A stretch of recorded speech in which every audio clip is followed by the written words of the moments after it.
تشير البيانات التي تم جمعها مؤخرا إلى أن المنتخب البرازيلي هو حاليا ثاني أكثر المنتخبات قيمة في كأس العالم. دعونا نرى أين تقف بعض المنتخبات الوطنية الأخرى في التصنيف.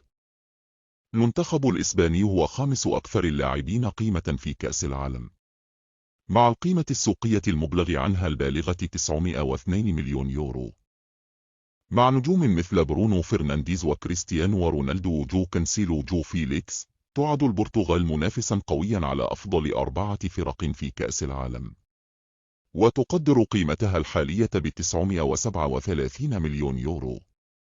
فرنسا هي الفريق الثالث في القائمة، تبلغ القيمة السوقية الحالية للفريق 1 مليار يورو وفقا للتقارير التي تم تجميعها، مع نجوم مثل فينيسيوس جونيور ونيمار. تبلغ قيمة المنتخب الوطني البرازيلي ما يقدر بنحو 1 مليار يورو، مما يجعله ثاني أكثر المنتخبات الوطنية قيمة في كأس العالم.